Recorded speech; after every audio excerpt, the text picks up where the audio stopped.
Guys, энэ хүүчээлээр бүгдээрээ X100 шидэгдсэн биеийн хөдөлгөөний талаар судалцгаая. Энэ ямар хөдөлгөөн бэ? Агаарын эсэргүүцэлгүй орчинд тодорхой өндрөөс X100 шидэгдсэн биеийн хөдөлгөөн шидэгдсэн гэдгийн доогуур зурсан байна. За шидэгдсэн гэдээ ороод ирэх юм бол анхны хурдан тэгээс ялгаатай байна гэсэн үг. Хэрвээ бүгдээрээ санаж байгаа бол чөлөө туналтан дээр анхны хурдан хэд байлаа? Тэг байсан тийм ээ. Энэ дээрээс унгаалаа гэж бодоход. Энэ удаа шидэгдсэн гэхээр энэ маань тэгээс ялгаатай тодорхой утгатай байх нь. Жишээлбэл энэ жишээг авч хэлцээ л да бүгдээрээ. Энэ өндөр дээрээс тухайн биеийг унгаасан байлаа гэж бодоход анхны хурдан хэд байх нь 10 м/сек байх нь.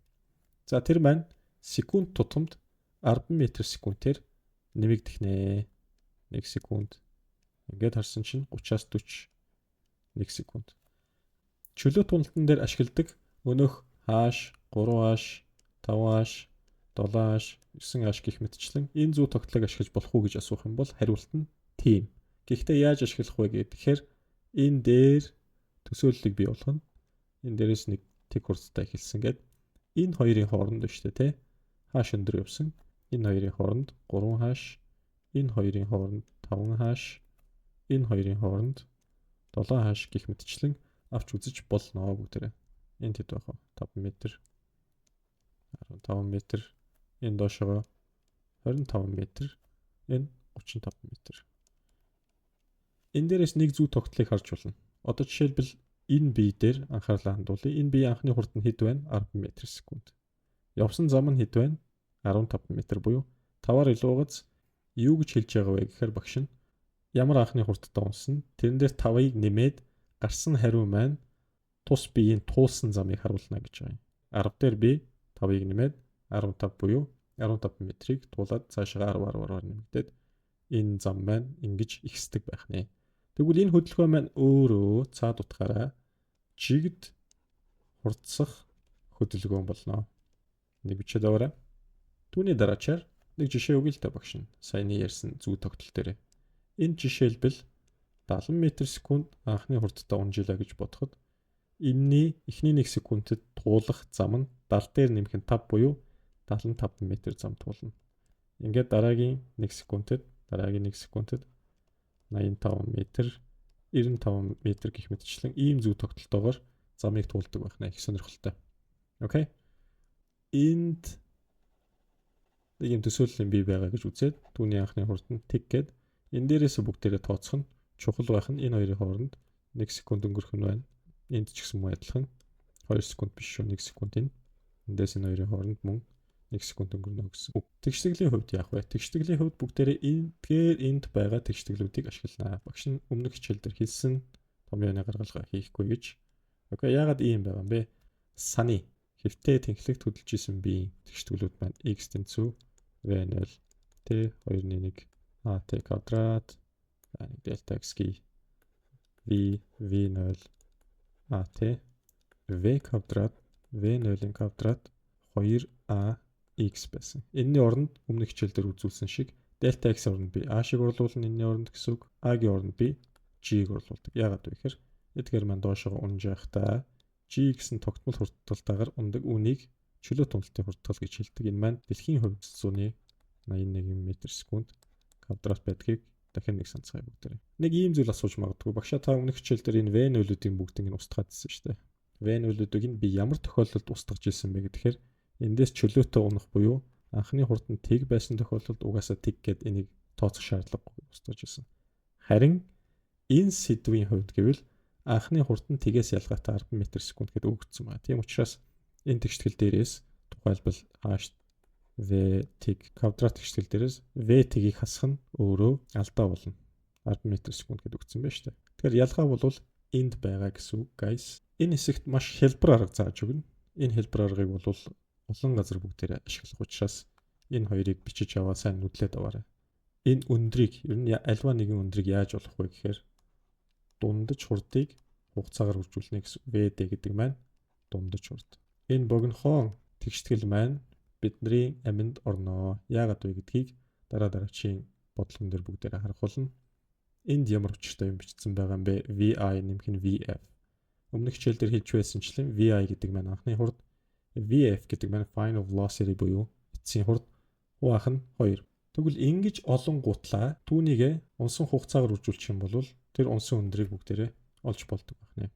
Энд нэг жишээ авъя бүгдээрээ. Энэ 10 м/сек гэдэг түрүүнийх шиг үг явуулчих. 1 секунд хугацааны дараа 20 боллоо. Тухайлбал эндээс энэ үртэл байна шүү дээ, тий. Ямар өндөр унсан бэ гэдгийг олоо гэж бодъё л доо. Энд 1 секунд хугацаа өнгөрсөн. Энд 1 секунд. Энд 1 секунд хугацаа өнгөрсөн.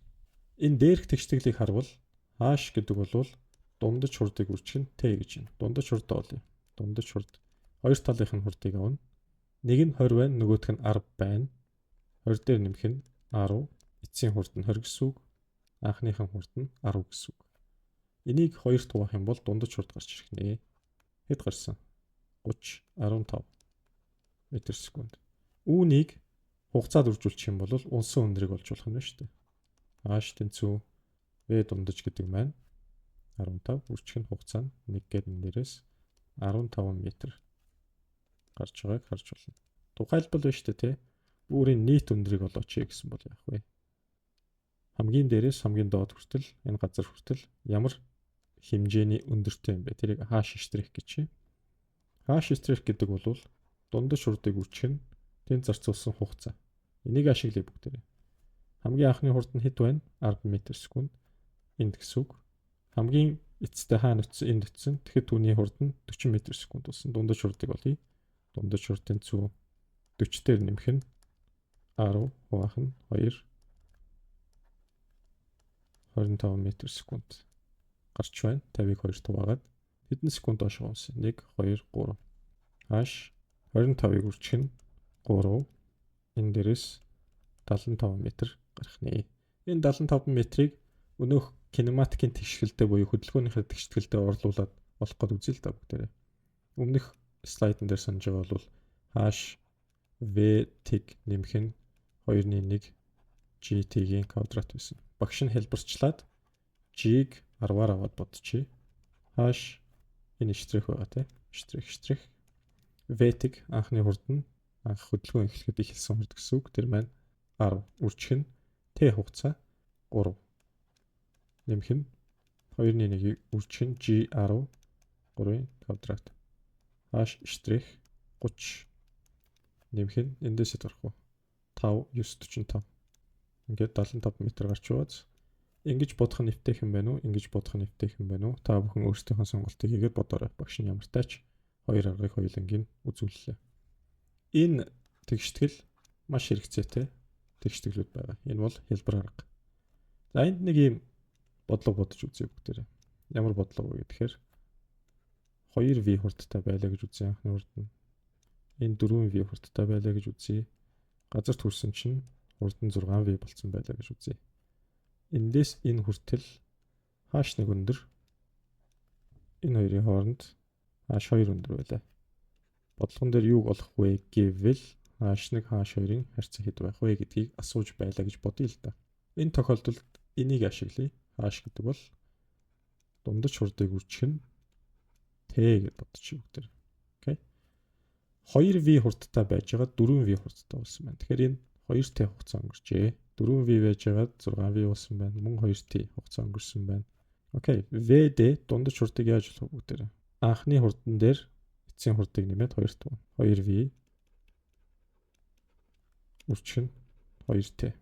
Багш ямар сони юм бэ? Энд ч одоо Т гэж бичээд яагаад дахиад 2T гэдэг урд нь дахиад 2-ын тоо тавьчихад байгаа. Энэ Т гэдэг маань ерөнхий утга юм. Ерөнхий энэний оронд цагийг орлуулаач, хугацааг орлуулаач гэсэн үг. Тэгэхээр энэ хугацаа чинь өөрөө 2T байгаа учраас ингэж бичээд байгаа шүү. Магадгүй бүр толгой эргээд байвал энийг зүгээр штрих гэж тавьчихъя. H1 эндээс гарах уу? 2-2-т хураагдлаа. 6V T гарах нь байна. H2-ыг олъё. Дундчийг үржих нь T2 штрих тэнцүү. Одоо энэний хувьд бол H2-ийн хувьд анхны хурд нь энэ болчихно. Эцсийн хурд нь энэ болно гэсэн үг.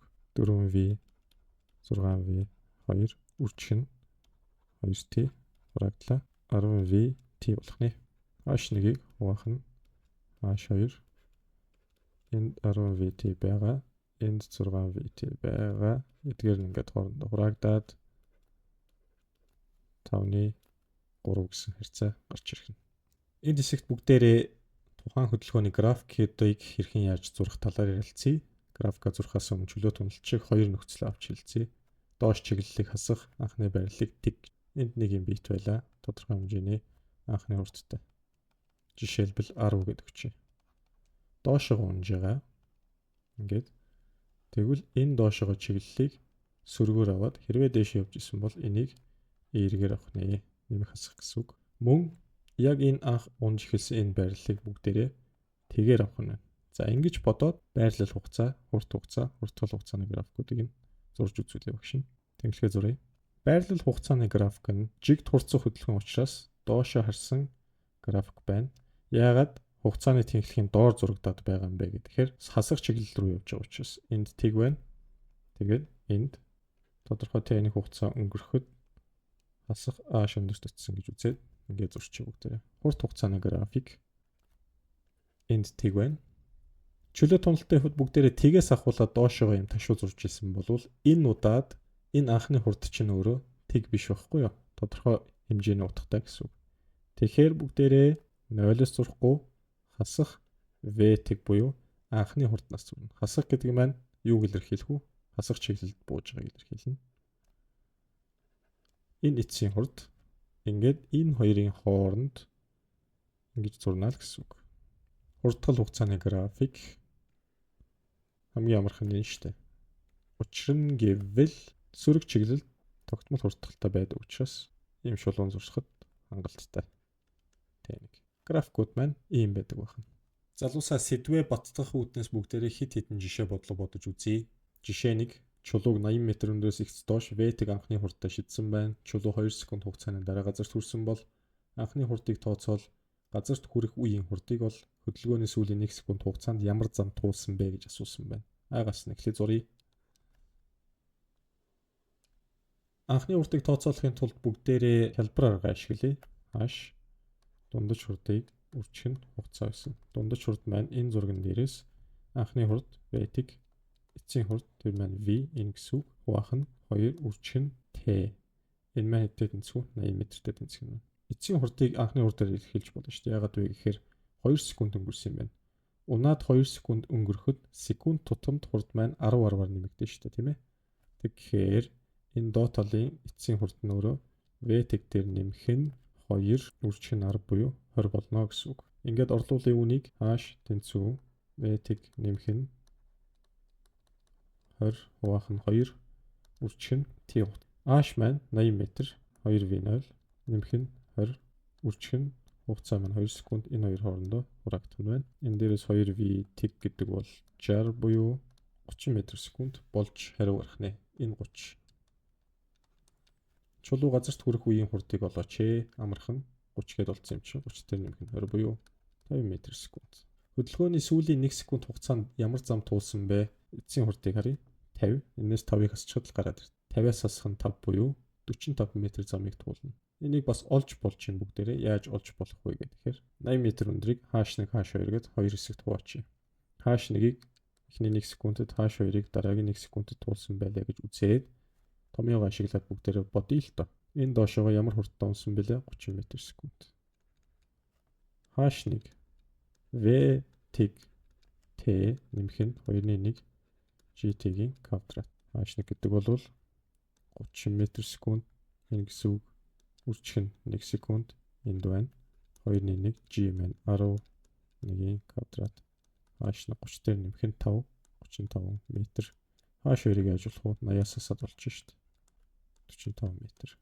Багш яагаад энийг ингээд хийхгүйгээр шууд 45 м гэж цээжнээсээ хэлчихв. Энэ сүүлийн хурдаас 5-ыг хасчаад гараад ирдэг зөв тогтол байдаг учраас цаг хэмнээд 45 м гэж олж болох ажээ. Хоёрдугаар жишээ. B-ийг A шөндрөөс X доош 15 м/сек анхны хурдтай шидэхэд 4 секунд хугацааны дараа газарт хүрсэн байна. B-ийн газарт хүрэх үеийн хурдыг бол H шөндрийг тооцоолоо гэсэн сонирхолтой бодлого ирсэн байна. B-ийн газарт хүрэх үеийн хурдыг олж болж юм бүгдээрээ 4 секунд өнгөрсөн 15 м/сек. Секунд тутамд 10-аар нэмэгдэнэ 40 55. Энэ 55 м/сек. H шөндрийг яаж тооцоолох вэ? Хэлбэр арга ашиглая бүгдээрээ. Хуваах нь 2 үржих нь T гэдэг ашиглая. Ингээд харвал V55 анхны хурд нь 15 үржих нь 4 2 гарна 70 2 140 м гэсэн хариу гарахны. Шалгаад үзье бүгдээрээ. H V0 T нэмэх нь 2.1 GT квадратаар бодож болно шүү дээ. V-ийг маань 15 үржих нь 4 секунд. Энэ хоёр чинь 5 болно. Тэгээд 4-ийн квадрат. Энэ 60 болно. Энэ хэд болох вэ? 1680 болно. Ингээд 140 м. Аль нь нэвтээх юм байна? Тэрүүгээр нь бодороо аль алиных нь хариу яг ижилхэн байгаа. Сүүлийн жишээ 70 м өндрөөс x доош V-ийг анхны хурдтай шидэгдсэн биеийн газарт хүрэх үеийн хурд 45 м/сек байсан юм байна. V-ийг хурдыг тооцоол биеийн нислэгийн хугацааг олоо гэсэн байна. Хугацаа өгөгдөөгүй байхад бүгдээрээ кинематик буюу хөдөлгөөнийхөө тэгштэглийг ашиглах нь илүү оновчтой байдаг. Хугацааг үнэг тэгштгэл байгаа. Сануулъя. Квадрат 2g h гэсэн тэгштгэл байгаа. Зуръя. Энэ зурган дээрээс харах юм бол ойлгомжтой байна. Эцсийн хурд нь 45, анхны хурд нь мэдэгдэхгүй 70 м өндрөөс угаасан анхны хурдыг тооцоолоо гэж өгсөн байна. Эцсийн хурд нь 45 квадрат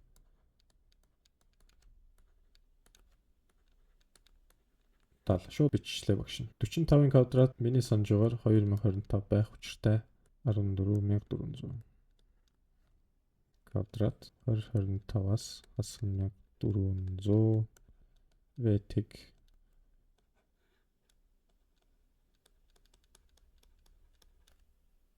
за ашиглая. Язгуур доороос 25 гарахны метр секунд. Анхны хурд 25 м/сек. Би нислэгийн хугацааг бол нислэгийн хугацаа гэж юу юм бэ? Энэ дээрээс унаад энэ газарт хүрэх үе хүртэл энэ одоо энэ агаар тогтож байгаа энэ хугацааг л бид нэр нислэгийн хугацаа гэж хэлээд байгаа маа. Яаж болж болох вэ? Нэмэх нь GT-гээс олъё. Эцсийн хурд нь 45, анхны хурд нь 25, нэмэх нь 10-ийг үржих нь T. Энэ 20 10 тугаагаад 2 секунд гарахны. За ингээд энэ хүү хичээлээ шимтэн үзсэн та бүхэнд баярлалаа. Дараа дараагийн видео хичээлээрээ уулзлаа. Түр баярлалаа.